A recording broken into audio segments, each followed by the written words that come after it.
Sweden, officially known as the Kingdom of Sweden, is a Scandinavian country in Northern Europe.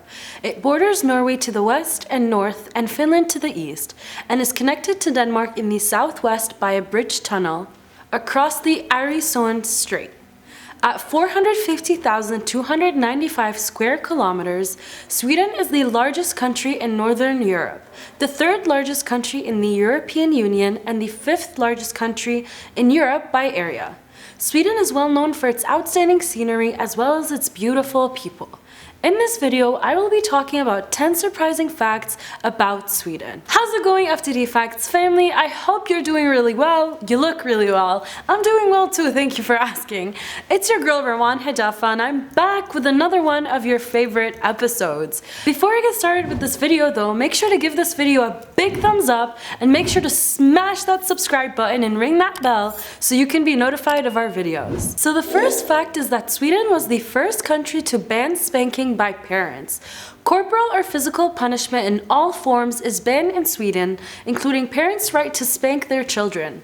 Sweden implemented a law prohibiting the use of corporal punishment on July 1st, 1979, becoming the first country to implement such legislation. Soon, Sweden's neighbors Finland and Norway followed and enacted similar laws in 1983 and 1987, respectively. Today, approximately 54 countries around the world have introduced laws that discourage corporal punishment. Next up on the list is the fact that Sweden became the first country in the world to allow transgender persons to change their legal gender post-sex reassignment surgery in 1972. This legislation was expanded in 2013, allowing legal gender changes without the requirement of hormone replacement therapy or sex reassignment surgery. Discrimination on the basis of sexual orientation and gender identity and expression has been banned since 1987, making Sweden recognized as one of the most socially liberal countries in Europe and in the world. At number 8 is the fact that the Swedish capital stretches across 14 whole islands.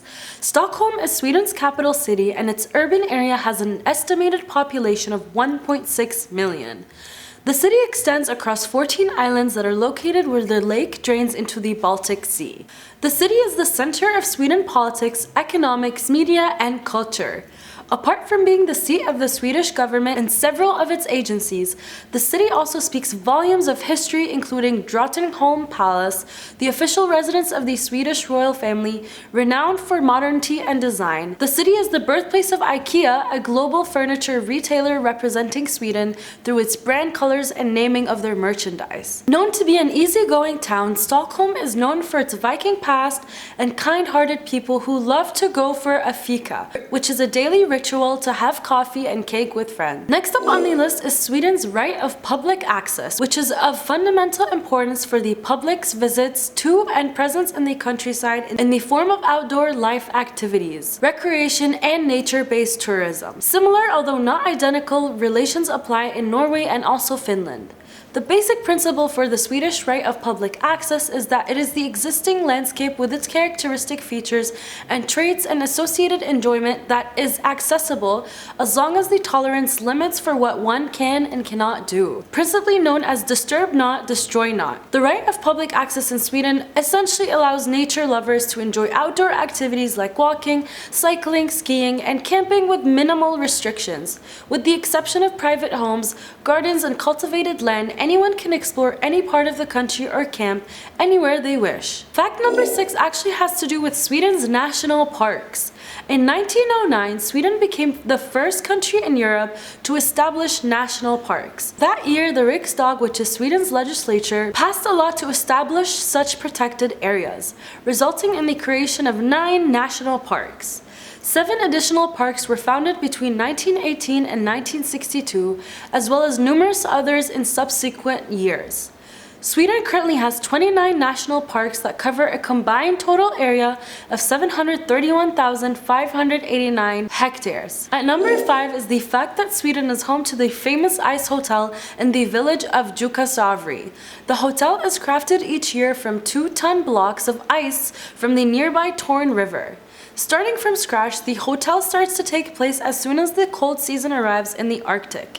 Each year for the past 24 years now, the Ice Hotel has accepted applications from artists around the world to design the world-famous hotel's art suites. In 2013, there were more than 200 applications submitted from a wide range of artists to design and build an art suite. These included artists from a variety of creative backgrounds, including theater and photography to interior design and architecture.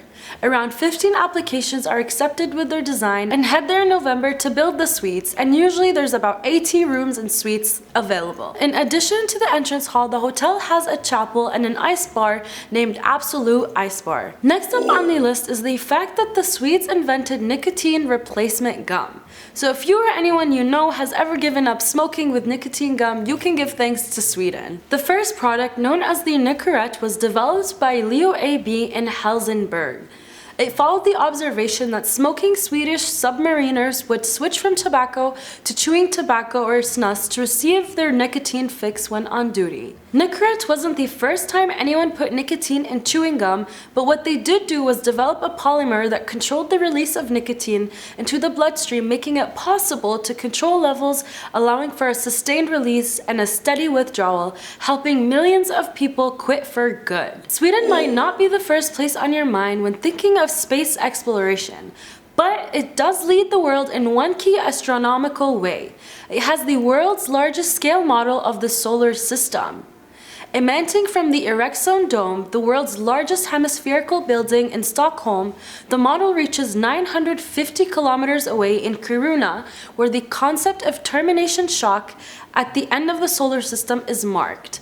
The scale is 1 to 20 million, and each object is marked with a model or statue. Mercury is a mere 3 kilometers from the center, while Earth is 7.6 kilometers away. And Neptune is 229 kilometers away, and Pluto is 300 kilometers away. Since we're on the note of solar things, the northern lights appear above the Arctic Circle and are visible around the equinoxes in late September and March, and during the dark of winter in Sweden. These spectacular displays of green-blue shimmering arcs and waves of lights are caused by the solar wind or streams of particles charged by the sun hitting the atmosphere. The colors are especially known for being the characteristic hues of different elements when they hit the plasma shield that protects Earth. Blue is nitrogen and yellow-green is oxygen. So last but not least, Sweden is known for its sweet tooth, as the country ranks as the 5th largest consumer of chocolates in the world. The average Swede enjoys 14.6 pounds of chocolate each year. Confectionery consumption is also a significant part of Swedish culture. In 2012, approximately 17 kilograms of chocolate per capita were consumed. Since that year, the total consumption volume of chocolate and confectionery in the country decreased generally. According to preliminary figures for 2017, it accounted to roughly 150,000 metric tons. So, as you guys can see, Sweden is known for not just its humble and polite people and great scenery, but it's also home to things that most people didn't even know existed, like the Ice Hotel and the right of public access. But in any case, when visiting Sweden, one should still be mindful of the kind-hearted people and what their beautiful city has to offer. Okay guys, that was it for this episode, but before you leave the video, make sure to check out my YouTube and Instagram down below to see what I'm up to. Oh, and I'm going to leave you with another video that you have to watch. Trust me. I look forward to seeing you guys in our next episode. Bye!